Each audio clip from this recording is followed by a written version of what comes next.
Pora estão disponíveis na rede pública de saúde e também na rede particular. Não há um remédio específico para a doença, mais um motivo para não deixar de se vacinar. A proteção conferida pela vacina é alta. Mais de 90% dos que recebem as 2 doses criam um bloqueio duradouro contra o vírus. O paciente deve se manter sempre hidratado e bem alimentado. Fique sabendo. Espírito Santo.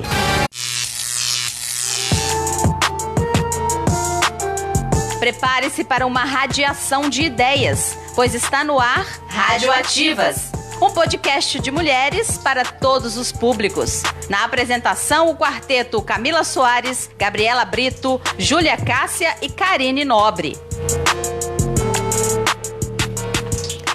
Este é o segundo tipo de câncer mais comum entre as mulheres no Brasil e no mundo. É a doença que mais mata mulheres no mundo. Em 2017, foram 16.927 mortes, sendo 16.724 mulheres e 203 homens.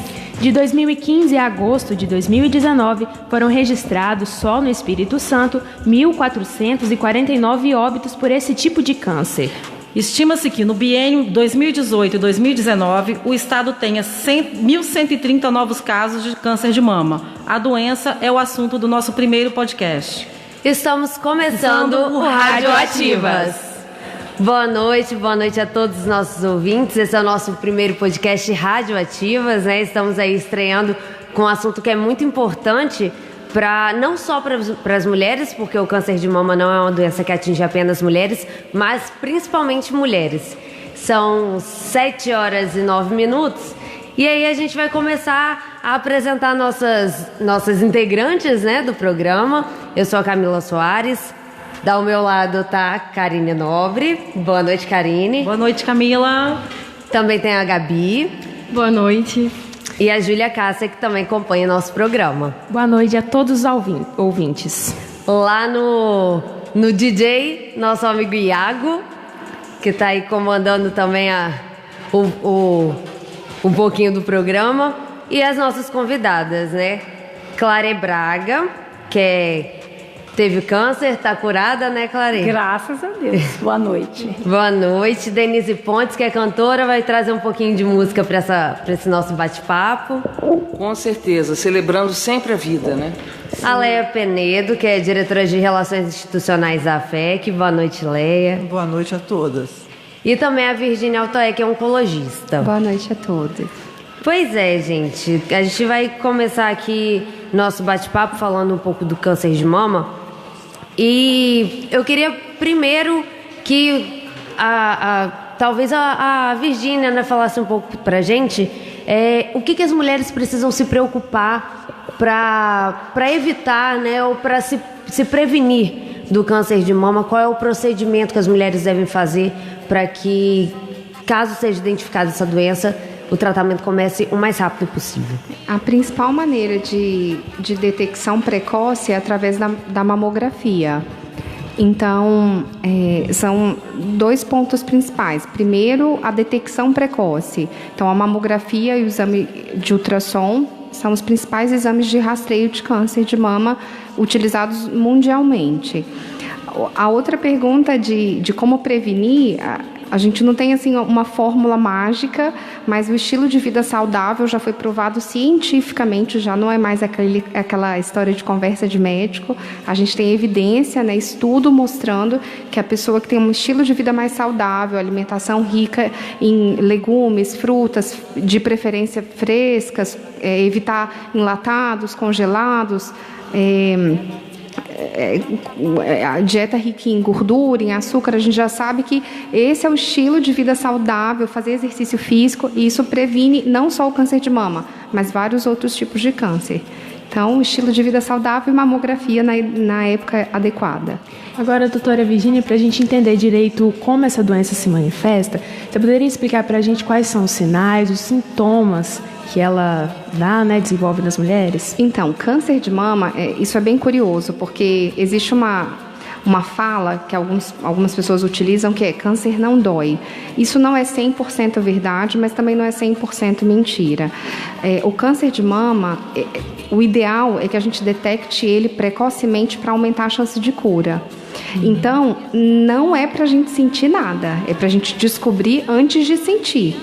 Por isso, tão importante o estilo de vida saudável e o rastreamento, que é fazer o exame adequadamente.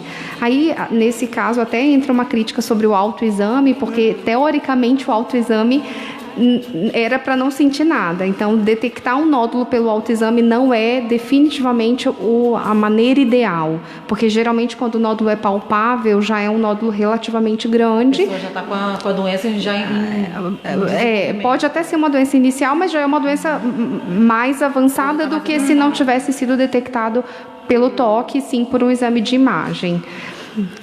E a idade certa para começar a fazer a mamografia? Então, aí daí essa resposta também é variável, porque no Brasil, para o Sistema Único de Saúde é a partir de 50 anos, mas todas as sociedades e praticamente o mundo inteiro recomenda acima de 40 anos.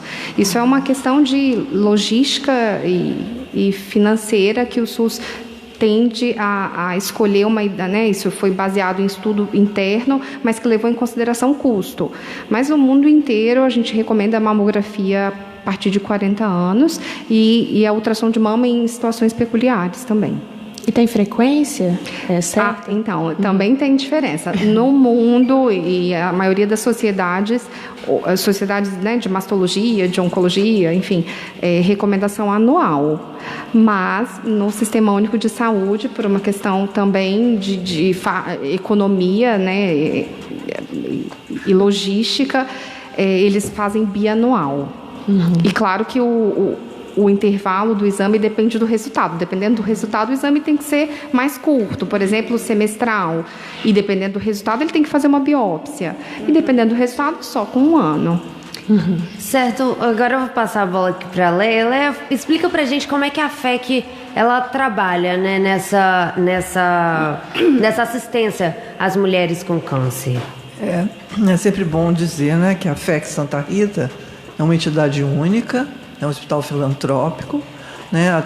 Dentro do hospital, né, nossos pacientes vão receber tudo aquilo que for necessário, né?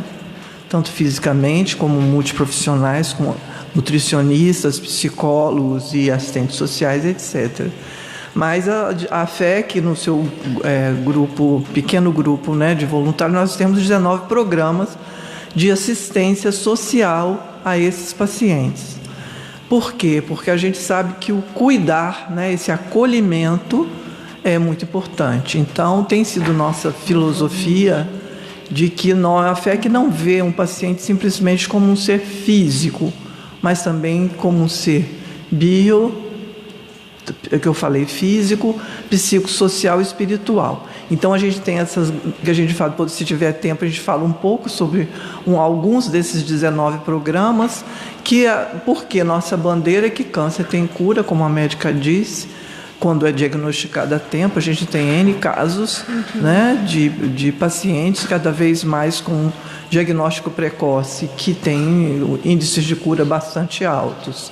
Então, eu poderia, vamos ver como vai, eu falo um pouquinho depois sobre como é esse atendimento para os pacientes, né?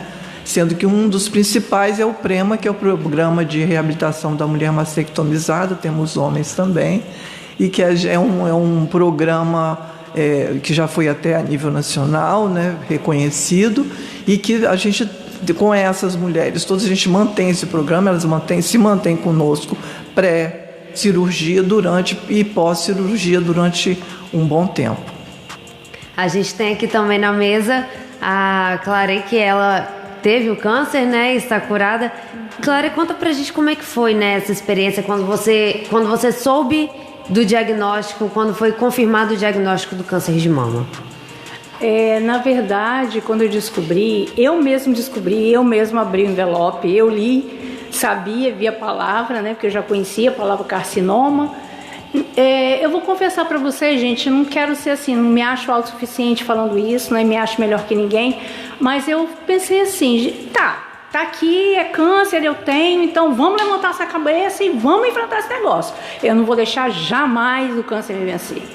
entendeu? Se fosse o caso disso acontecer, obviamente, né, que não teria como eu evitar. Mas graças a Deus eu descobri a tempo, foi descoberto a tempo, e como a doutora Virgínia falou antes, nem sempre, no meu caso, por exemplo, foi assim, eu não sentia nada, é uma pessoa super saudável, todos os exames que eu fazia sempre super perfeitos, e nem no toque eu sentia. Eu descobri por acaso porque eu ia fazer uma cirurgia de reparação de mama e abdômen, e dentro desses exames tinha exame ginecológico, de mamografia, a médica adiantou, fez o pedido, né? Vamos fazer logo pra você ficar livre disso, já que você vai fazer a cirurgia plástica. Enfim, aí apareceu que tinha um comecinho de um câncer. Aí eu falei, então tá, vamos largar isso de mão, a plástica fica para depois. E graças a Deus estou ótima, fiz o tratamento todo o ano passado, fiz as quimioterapias, esse ano eu fiz rádio.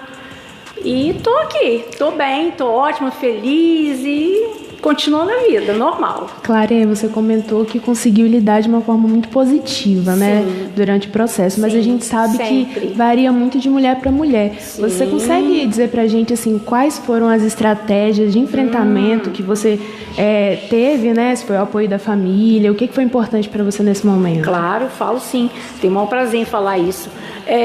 Óbvio que a família foi muito importante, minhas filhas, eu tenho 2 filhas, elas ficaram um pouquinho chocadas no começo, eu que tive que acalmá-las, ao invés delas me acalmarem, eu que tive que acalmá-las. Isso é normal acontecer, que elas não queriam falar, poxa, mãe, não pensei que você tem uma doença dessa e tão nova, porque elas acharam que eu ia morrer, né? Porque a primeira coisa que a pessoa, acho que quando recebe a notícia, elas pensam, eu vou morrer, e aí agora, né? Meu marido também, meus amigos, né? Meus alunos, ex-alunos, todo mundo dando sempre uma força. E eu falo para vocês, eu sempre fui uma pessoa muito otimista com tudo, desde criança. Eu fui criada num ambiente assim, com meus pais, de naturalidade.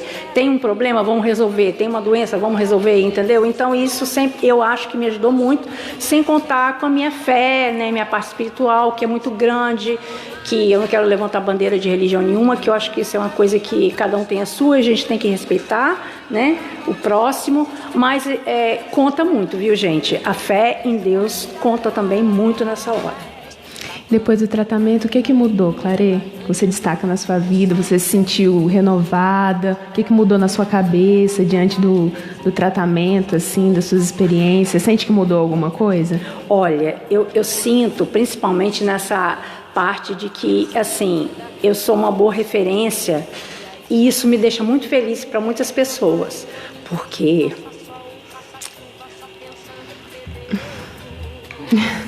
é possível não se emocionar, né? A Clare falou que ela se emociona, e eu soube da história dela por uma amiga que falou, nossa, ela é muito positiva, você vai adorar conversar com a Clare. Eu não estou emocionada porque eu estou triste, nem estou infeliz, não. É porque eu fico assim, eu vejo que eu transmito coisas boas para as pessoas que estão ao meu lado.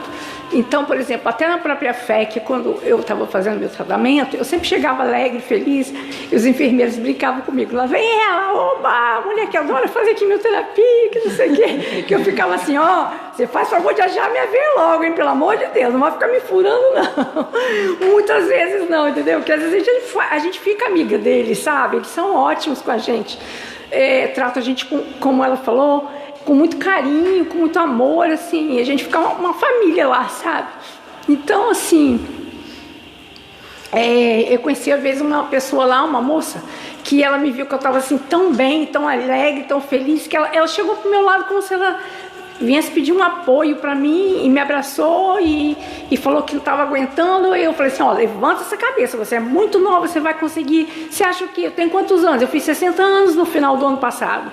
Você deve ter o quê? Uns 40 e pouco, porque a gente vê muita gente nova também lá, sabe, gente? Isso mesmo. Infelizmente, eu não sei se eu posso falar isso, doutora, se você me corrija se eu estiver errada, a mamografia ser só por 40 anos, mas assim, eu tenho casos, inclusive, de ex-alunas que tiveram câncer com 20 e poucos anos. Eu fiz amizade com uma mocinha lá, eu falo mocinha porque pra mim ela é uma mocinha, por isso é minha filha, com 35 anos, fazendo o mesmo tratamento que o meu. Até mais cedo. Entendeu? Mas, enfim, é isso. Aí eu tentei acalmá-la e eu vi que eu consegui, e um monte de gente que me via. Ano passado, na época do Outubro Rosa, eu fiz questão, não por querer me aparecer, não é isso. É porque eu sinto dessa forma, como assim, uma doença. Eu tenho a doença, eu vou tratar, como eu falei no começo, não quero ser repetitiva, vou enfrentar, e fiquei carequinho o tempo inteiro, só colocava mais touquinha quando eu ia para lá fazer quimioterapia, porque lá é bem geladinho, ficava com frio. Mas assim, o tempo inteiro, minhas filhas queriam tirar foto comigo, eu tirava, botava coisa no Instagram, ninguém ficou com aquela coisa de, que vítima, sabe? Porque eu não quis passar isso, eu queria passar uma coisa boa. Eu sei que é triste, tem muitas pessoas que ficam muito tristes, ficam deprimidas, precisam de ajuda, graças a Deus que tem essa ajuda, né? Na fé que principalmente tem psicólogos, eu não precisei ir nenhuma vez, mas assim, eu graças a Deus me sinto muito bem, mesmo tendo tido isso, eu me sinto uma pessoa feliz. E até continuando um pouco nessa questão da positividade, eu tenho uma amiga que ela passou também pelo diagnóstico de câncer de mama, foi até um pouco tardio, o oncologista, o médico na verdade, né, que não foi nem o oncologista, foi o ginecologista dela, passou por uma situação dessa, mas assim, uma coisa que eu vi muito dela é justamente essa questão da positividade. Eu queria saber também um pouco, né, da doutora Virgínia, como que isso influencia no tratamento da pessoa? Isso tem uma explicação científica, alguma coisa assim? Faz diferença mesmo? Ou dependendo do tipo do câncer, como ele chega, como ele é detectado, fica mais fácil a cura? Qual que é o valor, né, da positividade para a cura mesmo, né? Eu posso dizer sem a menor sombra de dúvida que a positividade, ter fé, independente da fé, acreditar que vai dar certo, isso ajuda da hora que o paciente entra na primeira vez do consultório até o dia que ele fala assim, olha, acabou o tratamento, a gente vai só te acompanhar, fazer seguimento. Ajuda em todos os momentos. Isso não é só de experiência, de vivência do dia a dia, não. Isso é baseado também em estudo, porque a gente já tem estudo falando não só para câncer de mama especificamente, na verdade, de doenças em geral, como a religião e a espiritualidade, qualquer uma, né? Qualquer crença, tem influência positiva no tratamento e na recuperação. Isso já é baseado em evidência. Então, exatamente. Então, hoje a ciência ela já entende que a questão da espiritualidade, da positividade, ela influencia na cura ou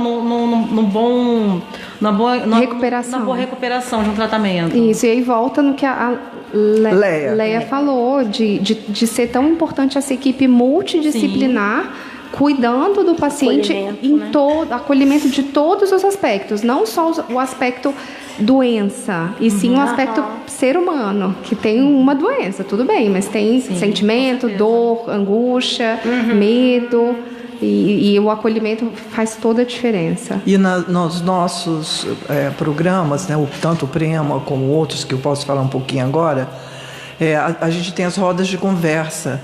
Então, por exemplo, nós estamos profissionalizando nossos pacientes com cursos de costura, já temos costureiras em casa, fazemos curso de panificação, muita coisa de comida, né? Tortas, bolos, etc. E naquele momento, então, às vezes 8, 10 pacientes, essa roda de conversa, enquanto o bolo está no forno, a torta está no forno, e eles estão amassando lá o pão, a troca que existe entre uma que é resiliente e uma que está se sentindo para baixo, porque eu, não é? Porque que Deus fez isso comigo, não é? Essa troca é muito importante e geralmente todos saem muito bem, porque ela está vendo na outra pessoa, no outro paciente, aquilo que ela pode ser e que ela pode se mudar e se transformar. A questão da troca de experiências. De experiências, logicamente que nos programas, aí são o Prema, por exemplo, tem N reuniões e festas de Natal e aniversário que elas se encontram e tem essa troca, como tem também o programa Viva Voz, que são aqueles que não falam, que perderam, né, que tiveram. Então tem todos esses programas nossos que os pacientes que têm mais ou menos ou têm o o mesmo tipo de câncer, né? O mesmo tipo de lesão, eles vão poder se juntar e trocar, fazer essa troca de experiência. Então, tudo isso é muito bom. Eu queria contar para vocês, que às vezes o público não sabe, que nós temos um coral dos laringectomizados, das pessoas que não falavam mais, né? Que aprenderam a falar e que estão cantando. Eles já foram cantar no Shopping Vitória, né? Além de cantar no hospital ou em outros locais, né? Eles já foram cantar no Shopping Vitória. Vocês imaginam, são pessoas do interior, a maioria homens, por causa do binômio álcool e fumo, que a doutora não falou, mas que a gente sabe que são 2 fatores terríveis, né? Quando a gente fala de estilo de vida. Imagina. Também a gente não pode deixar de falar, doutora, do estresse da vida moderna, o excesso de modernidades, as modernidades, né? Que a gente não... A gente fica na correria o dia inteiro, né? Às vezes a gente não tem tempo de se cuidar. Exatamente. E aquela somatização, né? Também, né? A gente tem muitas doenças que acabam sendo psicossomáticas. Exatamente. Né? Mas isso é importante a gente saber. Inclusive, essa polêmica de que a mamografia, que de vez em quando isso vem à baila, que a mamografia causa câncer por causa da radiação. Se eu tive agora uma palestra com uma médica, ela disse que isso aqui o dia inteiro é a mesma radiação que você tem numa mamografia. E tem gente que coloca no seio, coloca na região da cintura, que bota no bolso do paletó. Isso sempre foi dito que não deve ser, né? Os homens botam na calça, etc, né? Então, assim, esse cuidado que nós temos com o nosso paciente, com esses 19, nós temos um salão de beleza.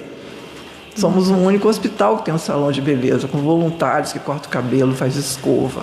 Vocês sabem por quê, não é? Todas as mulheres são aqui só mulheres por causa da autoestima. Sim. Né? Então elas chegam lá todas bonitinhas de volta, podem deambular, né? Chegam de volta na enfermaria, todas bonitinhas, arrumadas. Nós doamos perucas para todas que precisam, lenços de cabelo, bonés para os homens. Então tem toda uma gama de...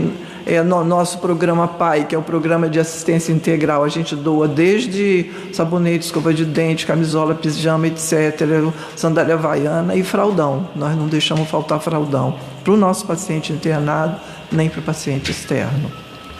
Você falou sobre essa troca de experiências, e é também uma forma das pessoas verem, né, vida em outras pessoas e quererem viver também, né? Exatamente. Se ela pode, por que não eu? Por que eu não posso ser igual? Por que eu não posso transformar? Porque está tudo aqui, é na mente, né? Não é? A paciente pode dizer isso. Com certeza. Nós sabemos como seres humanos, porque se a gente tem um problema, como ela falou bem, a gente tem que ter uma solução. Eu sou professora de matemática, fui. Né? Então a gente tem que ter uma solução. Se a gente se conecta só com o problema e nunca busca a solução, só vai ser problema. Então, o câncer, né, são muitas doenças, são mais de 100 doenças, mas isso fica para a médica falar. Mas a gente vê cada um, esse ser humano que está inseguro, né, tem todas fases, né, que o paciente, quando tem um diagnóstico, passa por ele.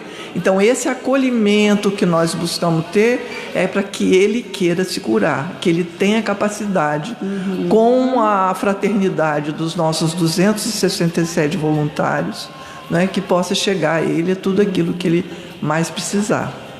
Meninas, no Facebook, na live, o Everaldo Meirelles do Nascimento pediu para abordar a dificuldade de agendar a mamografia, principalmente para mulheres de baixa renda. Então, o que vocês têm a dizer?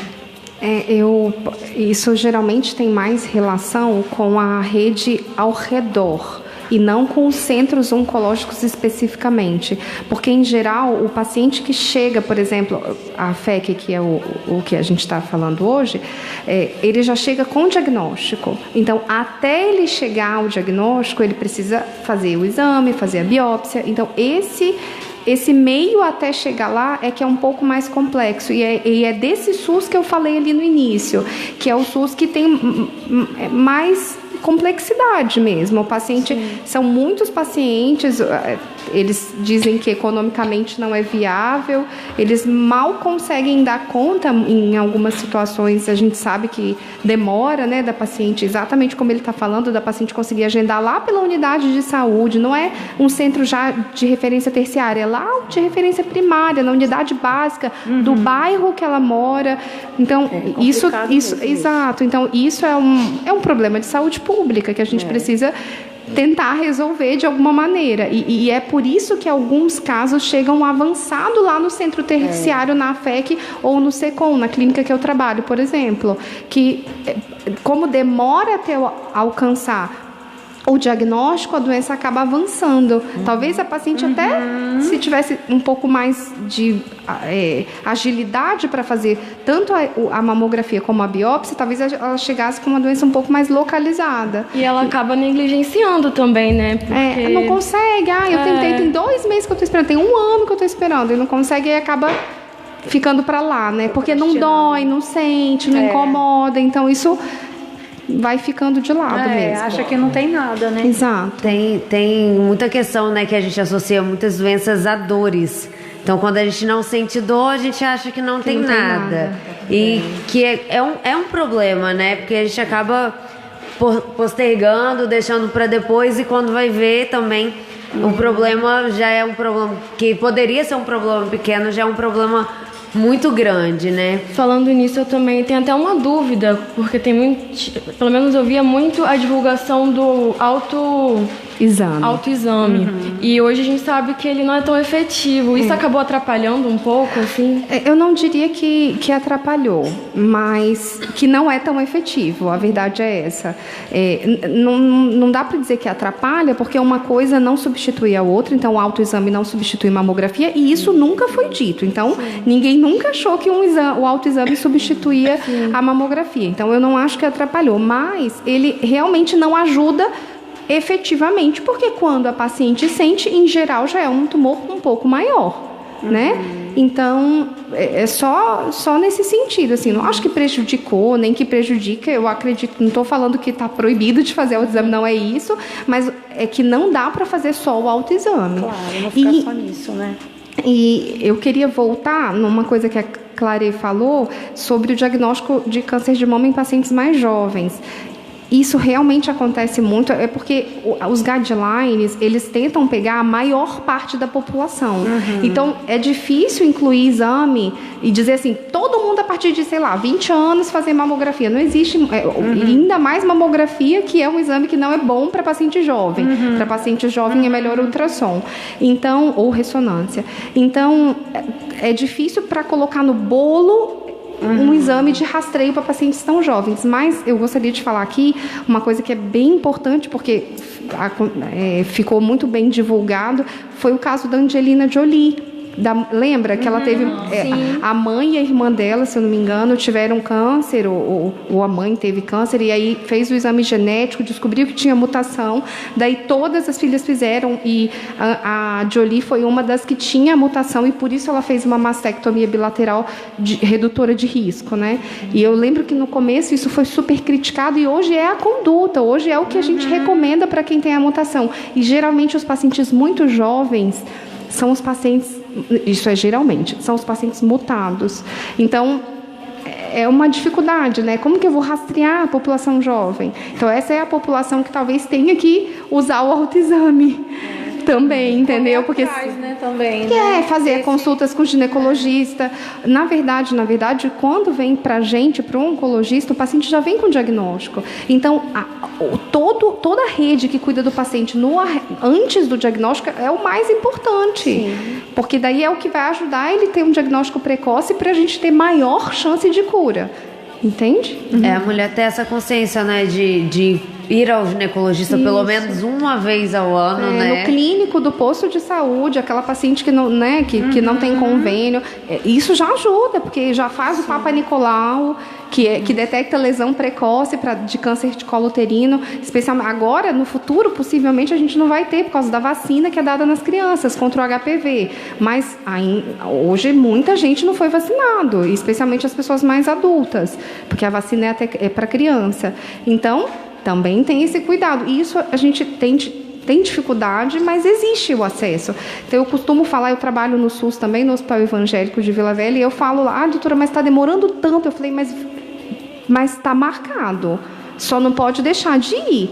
É pior do que, mesmo que demore, pelo menos tem que ir.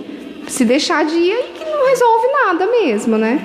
A gente também tem que hoje, né, o exame, ele tem essa faixa limitada de 40, a partir dos 40, não é? Isso é por recomendação no SUS, é 50. Mas fora, a gente recomenda a partir de... A gente, assim, a sociedade, né? Não é uma recomendação minha. A partir de 40 anos. Eu fazia desde os 40.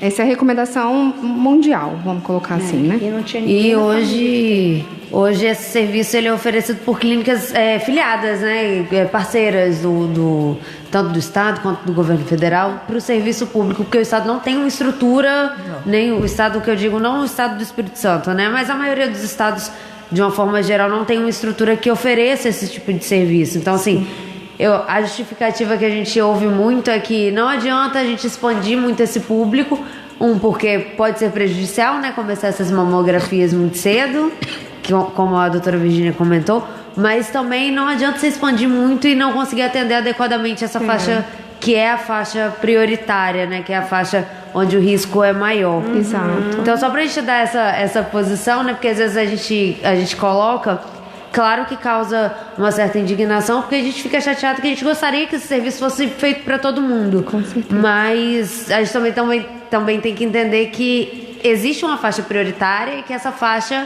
que é a de maior risco, né, ela precisa ter esse atendimento diferenciado e de qualidade. Então, o que a gente busca hoje é que esses atendimentos aconteçam e que sejam de qualidade, que sejam rápidos, que tenham uma resposta boa aí para quem realmente está precisando. Mas isso não exclui a possibilidade das mulheres mais novas fazerem esse acompanhamento tanto na unidade básica de saúde, né, para ter essa orientação. Lembrando também que tem casos que são hereditários, que precisam de uma atenção especial. Então a gente vai chamar o intervalo um pouquinho, convidar a Denise. Vamos convidar agora a Denise Pontes para tocar uma musiquinha pra gente. E olha que legal, a Denise a gente estava conversando outro dia e ela falou que ela já participou do projeto Viva Sorrindo. Eu participo, na realidade, lá na FEC, uma vez por mês. E eu vou cantar exatamente a canção que a gente canta lá para os pacientes, para toda essa coisa, essa gama de coisas que a gente falou aqui, né? Que eu acho que faz bem sentido isso, assim. E a vida o que é, diga lá, meu irmão. Ela é a batida de um coração, ela é uma doce ilusão, mas e a vida? Ela é maravilha ou é sofrimento? Ela é alegria ou lamento? O que é, meu irmão? Há quem fale que a vida da gente é um nada no mundo. É uma gota, é um tempo que nem dá um segundo. Há quem fale que é um divino mistério profundo.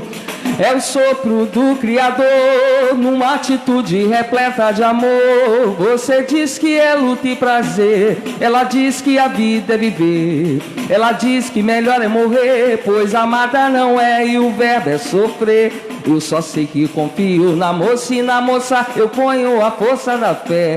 Somos nós que fazemos a vida como der ou puder ou quiser, sempre desejada, por mais que esteja errada. Ninguém quer a morte, só saúde e sorte. E a pergunta roda: e a cabeça agita. Quem sabe canta agora, vai. Eu fico com a pureza da resposta das crianças. É a vida, é bonita e é bonita. Viver e não ter a vergonha de ser feliz. Cantar e cantar e cantar a beleza de ser um eterno aprendiz. Eu sei que a vida devia ser bem melhor e será, mas isso não impede que eu repita. É bonita e é bonita. Aê!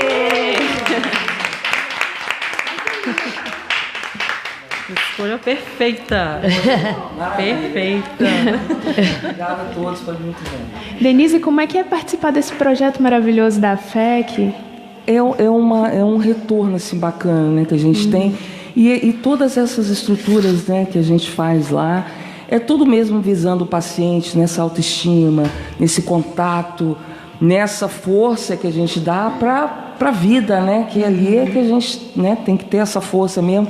E para mim, na minha vida, que também, no meu trabalho, me dá essa...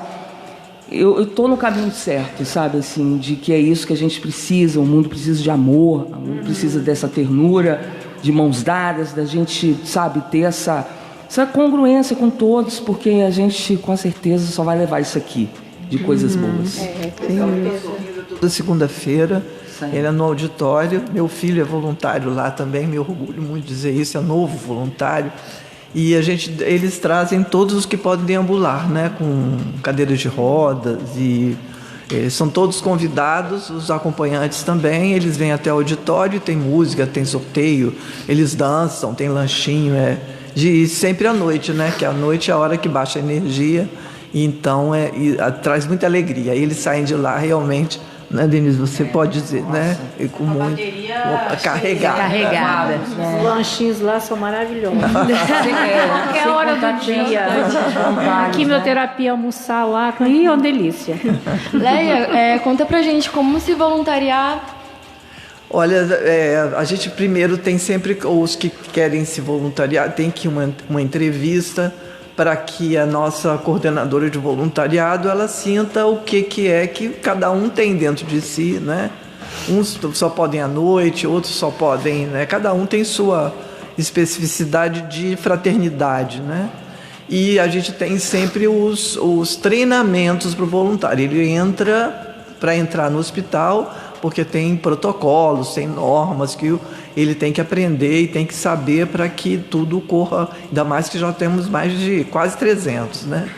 Então, se cada um que... Eu posso dar um telefone, 3334-8135, telefona para a nossa coordenadora, que é a Ana Paula. Falando um pouquinho de trabalho voluntário, queria citar 2 assim, que eu conheci. Um eu conheci há mais tempo e a gente até procurou e eu não consegui contato com ele. Eu consegui falar com ele, mas eu não consegui trazê-lo para o programa, que eu acho uma pena, que é o tatuador Kiko. Ele faz, para as mulheres mastectomizadas, ele faz o mamilo, a auréola, novamente. Então ele faz essa recomposição, fica perfeito. A gente estava admirando o trabalho dele. E para as pessoas que passaram por esse procedimento pelo SUS, ele faz isso de forma gratuita. Então, assim, é um trabalho que eu acho super interessante, que deve ser valorizado, né? Claro. Porque é de uma solidariedade, de uma dedicação, de uma entrega tão grande, você se colocar no lugar do outro e sentir a dor do outro, né? E tentar amenizar essa dor. Então, assim, ele é um dos que eu acho fantásticos. Ele também tem uma parceira que faz para as mulheres que estão em tratamento a micropigmentação de sobrancelha. E uma hoje também que uma amiga minha me passou, que é a RM Studio Vix. Ela também tem um procedimento que faz lá em Jardim da Penha. Também faz de forma gratuita para as mulheres a micropigmentação. Então, assim, acho que são 3 exemplos bacanas. E a Júlia também entrevistou um cabeleireiro, né? que faz as perucas pra FEC, que também é o... Como é o nome dele mesmo, Júlia? Dirceu Paigel. Maravilhoso também, exato. A primeira vez, eu tinha um cabelo enorme, a primeira vez que eu cortei, falei, pra ele que eu vou dar, porque eu já sabia pra onde ia. Então, assim, eu acho que são trabalhos muito bonitos, que a gente tem que valorizar e que tem que divulgar também, né? Porque tem muita gente que acaba a autoestima baixa e aí não sabem muito pra onde recorrer. Então são trabalhos bonitos, voluntários, não vai cobrar nada dessas mulheres e que é muito interessante. Acho que é bem bacana a gente divulgar isso também para mostrar a importância do voluntariado também, né? Inclusive, nós temos um contrato com ele, né? Nós recebemos muito cabelo. Pra vocês terem ideia, até as presidiárias, elas, de vez em quando, elas deixam crescer o cabelo. Aliás, até eu gostaria de falar isso, a gente tem junto com a Secretaria de Justiça, né? Nós vamos lá, esse ano já fui, então todo ano eu vou, elas já me conhecem, e a gente faz sempre uma palestra de prevenção, e elas vêm aos sábados e fazem mamografia no hospital aos sábados, que é o dia que a gente não tem, né, paciente de convênio, então esses sábados de outubro são para elas. Além da FEC também, né, o Dirceu, ele faz uma parceria com o Hospital Evangélico de Vila Velha também. Na semana passada, né, ele promoveu um corte ali no shopping em Vila Velha e depois da ação, né, que passou, assim, foi um momento, quem quiser se sentir interessada, pode ir no salão dele, que fica no Shopping Vitória, e, né, se propor a fazer essa ação. Uma das recomendações que ele falou comigo é o cabelo ter pelo menos 15 centímetros e não está danificado, né? Algumas especificações, mas assim, quem se sentir motivado em Vitória também tem essa, né, oportunidade. A doação foi uma das coisas que motivou o meu corte, né, pelo menos. Eu queria cortar, mas eu não sabia. Falei, não, gente, mas meu cabelo tá grande, eu não sei se eu quero. Aí eu falei, não, pronto, vou deixar, vou cuidar dele, vai crescer. E também, importante, né? Não adianta você entregar um cabelo danificado, gente. Tem que ser um corte que você vai fazer com cabelo bonito, com cabelo saudável, porque se ele não tá bonito na sua cabeça, ele também não vai ficar bonito na cabeça de ninguém, né? Exatamente. Então, ter esse cuidado também. Eu tive esse cuidado de deixar ele crescer e quis fazer esse corte, que foi uma das coisas que me motivaram. Não, eu vou pra fazer a doação. Pra fazer a doação eu corto. Se não for, depois disso eu cortei. É a segunda vez que eu corto, eu deixei crescer novamente, mais um ponto certinho pra fazer. Cortei 15 centímetros, fiz a doação novamente, assim. Eu acho que para quem faz essa doação, também é um momento muito gostoso de você saber que você não está cortando o cabelo e jogando fora. Você está cortando para ajudar alguém, para levar um pouco da felicidade que aquele cabelo já te deu para outra pessoa, né? Acho que é bem bacana. Minhas filhas chegaram a fazer isso antes de eu ficar doente, né? Quando eu tive o câncer. Elas fizeram todas duas, assim, em momentos diferentes, né? Deixaram crescer para doar. Parece assim, que é uma coisa que nem imaginava que um dia acontecesse comigo, mas elas já fizeram também. Você chegou a fazer uso da peruca durante seu tratamento? Não. Preferiu não? Não, não. Eu não, na verdade, eu não me reconheci com peruca. Eu cheguei até a ganhar a peruca de uma amiga que teve câncer e eu me ofereceu, do próprio cabelo dela, inclusive. Ela fez a peruca, cortou, né, quando ela soube, porque ela tinha um cabelo grande. Eu já usava cabelo curtinho, mas não usava natural como está agora, que eu estou adorando, inclusive, assim. Obrigada. Mas, assim, eu não me reconheci, olhei nisso e falei, gente, isso aqui não sou eu não quero isso não. Aí tirei, entendeu? Eu cheguei a usar, assim, um evento que eu fui numa festa, que eu acho que tem horas que você tem se posicionar de um jeito que não deixar as pessoas desconfortáveis, vamos dizer assim. Eu fui num casamento, aí eu coloquei um turbantinho, combinando com a roupa e tal. Foi o único momento, acho, que eu usei. E quando eu ia fazer as químicas, que eu ficava com frio. Mas fora isso, eu chegava lá, tirava, andava na rua sem nada, e botava filtro solar, e me achava linda, tá? E é linda, né? Obrigada. Só fazendo os olhos de vocês. Fazendo uma intervenção aqui, a gente tá com alguns comentários no Facebook. Ó, nosso primeiro programa, a gente já tá que bom. Já tá bombando. Então, a gente tem até uma pergunta, né, da Maria Grijó Berski, se eu não me engano. Ela está falando o seguinte: sempre que eu faço mamografia, o doutor me solicita uma ultrassonografia da mama. Só que eu faço gratuito a mamografia, e não consigo fazer gratuito a ultrassonografia, tenho que pagar. Aí pelo SUS demora muito, né? Onde ela pode, aí ela quer saber onde que ela pode fazer imediatamente sem precisar de pagar. Porque ela tem o resultado da mamografia, mas ela tem que pagar, né? Teria que pagar. Tem algum lugar que ela poderia recorrer? É via unidade de saúde que eles agendam os exames para os pacientes, mas isso realmente requer um prazo.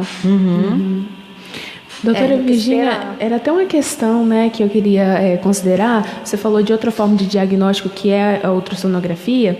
Hoje em dia, com o avanço, né, das pesquisas, pode-se dizer que o diagnóstico, o próprio tratamento em si, ele está sendo cada vez mais personalizado? Com certeza. De acordo com as necessidades, a idade, né, da paciente. Como é que funciona assim? Com certeza, sim, sem a menor sombra de dúvidas. E isso vale para todos os estadios da doença, tanto a doença inicial como doença mais avançada. O tratamento está cada vez mais personalizado, a gente está entendendo e conhecendo mais a doença.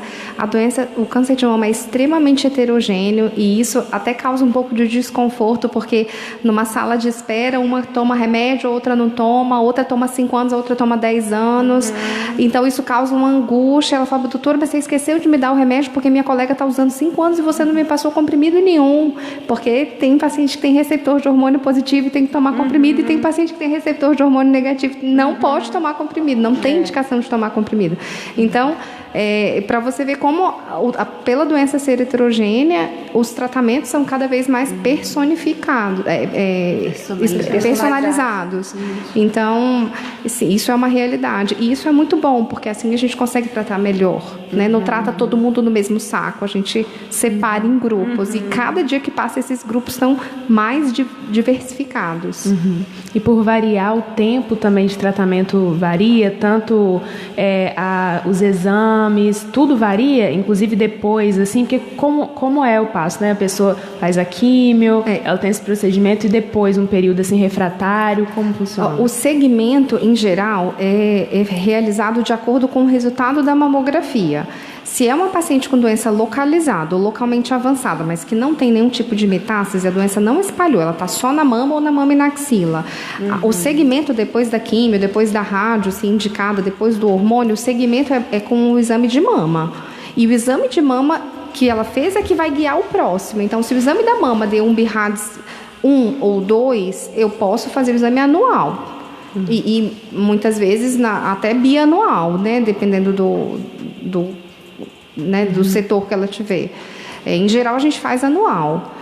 Agora, se tiver, sei lá, apareceu uma lesão que pode ser benigna, mas que deixou na dúvida, um BIRADS 3, daí a gente faz o exame semestral. E, de repente, aparece alguma coisa que deixa o radiologista com um pouco mais de dúvida e ele fala: um BIRADS 4, talvez eu sugira biópsia. Então, daí a gente não vai esperar nada, a gente vai pedir a biópsia. Então, o segmento varia conforme o resultado do exame que ela tem na mão. Mas essa pergunta é extremamente importante, porque tem muito paciente que fala assim: doutora, você não vai fazer nenhum exame para ver se está tudo certo lá no resto? Eu tento explicar muito para as pacientes, porque não tem guideline nenhum em nenhum lugar do mundo falando para acompanhar com tomografia, cintilografia, PET scan, não existe isso.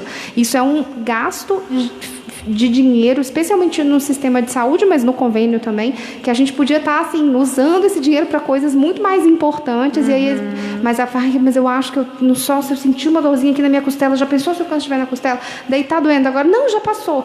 Aí eu insisto, isso é uma... Eu gasto tempo na minha consulta, porque eu acho que isso vale a pena, para ela não fazer um exame desnecessário. E eu digo, se fosse alguma coisa, ia ser persistente. Se passou, passou. Às vezes é um mau jeito, dormiu de um jeito que acordou desconfortável, teve um torcicolo, ou fez exercício demais, ou está muito sedentária, está sem fazer exercício, fica cheia de dor, porque o sedentarismo leva a gente a ter dor. Sim. Então, é muito importante a sua pergunta, porque o segmento causa muita angústia. E é bem no momento que a gente podia ficar feliz, que está tudo bem, que não tem nada, e o paciente fica naquela angústia, porque durante o tratamento, está com tratamento. Mas durante o segmento, que teoricamente não está mais fazendo tratamento, ou está só tomando comprimidinho, que eu falei só, mas que não é só, que é extremamente importante, o paciente fica nessa angústia muito grande e precisa ter fé. Acreditar que o mundo inteiro ensina isso e que quando acontecer, se acontecer algo de pensar em recidiva, a gente vai ter sintoma. Né? Entendi. Tem que cuidar de novo.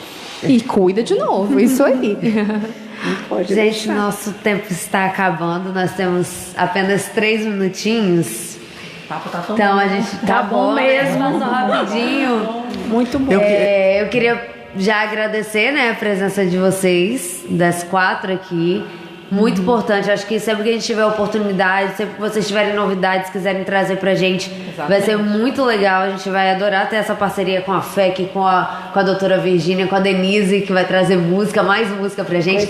E também pra Clare como uma referência, né, como uma pessoa extremamente positiva, para levar essa mensagem mesmo, né, para as pessoas, para as mulheres com câncer, para as famílias, né, que também precisam ser tão fortalecidas nesse momento, de que as coisas vão dar certo, elas têm tudo para dar certo e só basta fazer o tratamento e acreditar. Então, assim, não ter medo de fazer mamografia, pelo amor de Deus, gente. Mulheres, façam. Pelo amor de Deus. Porque eu nunca tive medo. Eu fazia sempre, todos os anos. Se eu não faço a mamografia e ultrassom, eu nem ia saber que eu estava doente. Entendeu? Não tenha medo, não corram, mesmo que tenha que esperar um tempão. Não desistam, por favor. Vou fazer uma marchinha para as mulheres. Posso encerrar com uma... Pode, claro. A gente falou, quando falou, a doutora falou muito bem, né, dos fatores que são importantes da prevenção, né? Não fumar, não beber, exercícios físicos, atividade física, ótima nutrição, legumes, verduras, frutas, etc. Mas eu tenho uma coisinha que eu sempre gosto de falar no final, que são as pessoas que têm raiva, rancor, mágoa. Esse é o câncer da alma. E isso se transforma num câncer físico. Então, que essas pessoas que estão nos ouvindo hoje possam entender isso, que elas procurem perdoar. Perdoar e perdoar. Isso é para a gente poder terminar com o nosso coração, com o nosso amor e nossa fraternidade, levando a cada um dos que estão nos ouvindo, e depois que eles possam ser propagadores disso, que essa é uma muito importante. Muito obrigada, Leia, por essa mensagem, né? Eu acho que o câncer da alma é o pior que existe, né? É o que só depende da gente pra gente mudar, pra gente reverter, né? Acho que a gente podia encerrar com música, né? Sim, claro. Gratidão a todas, muito obrigada por participarem dessa abertura, dessa estreia com a gente. Denise? Bom, eu vou cantar isso aqui para também deixar uma mensagem. Não deixe o samba morrer, não deixe o samba morrer, quer dizer, é você se cuidar, não deixar de você, nesse outro arquétipo, né, do samba. Não deixe o samba morrer, não deixe o samba acabar. O morro foi feito de samba pra gente sambar. Não deixe o samba morrer, não deixe o samba acabar. O morro foi feito de samba pra gente sambar. Quando eu não puder pisar mais na avenida, quando as minhas pernas não puderem aguentar, levar meu corpo junto com meu samba e o meu anel de bamba entrego a quem mereço usar. Eu vou ficar no meio do povo espiando, minha escola perdendo ou ganhando mais um carnaval. Antes de me despedir, eu deixar o sambista mais novo o meu pedido final. Agora vamos pra cantar todo mundo junto. Não deixe o samba morrer, não deixe o samba acabar. O morro foi feito de samba pra gente sambar. Não deixe o samba morrer, não deixe o samba acabar. O morro foi feito de samba pra gente sambar. Muito obrigada, Denise. Só para quem tá ligado no radinho agora, a gente entrou também em transmissão aí no rádio. Esse é o Rádio Ativas. Você acompanha também pela internet, pelo www.rtv.es.gov.br e também pelo Facebook, Rádio Espírito Santo 1160M. A gente está encerrando agora, né, o nosso primeiro podcast, o nosso primeiro episódio do podcast Radioativas. E na semana que vem a gente volta com mais assuntos interessantes. Acompanhe pela programação aí, tanto da rádio, mas também nas redes sociais, no Instagram, no Facebook, que a gente vai atualizando quais são os próximos assuntos, né? A semana que vem a gente já está preparando um programa bem legal e durante a semana a gente vai anunciando aí quem são os nossos novos entrevistados, as nossas novas, novo assunto, né, da semana. Meninas, muito obrigada. Meninas minhas aqui também. Muito obrigada por entrarem de cabeça nesse projeto e vão pra frente, né? Embora. Agradece também. Obrigada, gente. Valeu, até a próxima quinta-feira. Você acabou de ouvir Radioativas, uma produção feminina de Camila Soares, Gabriela Brito, Júlia Cássia e Karine Nobre. Colaboração de Iago Torezani.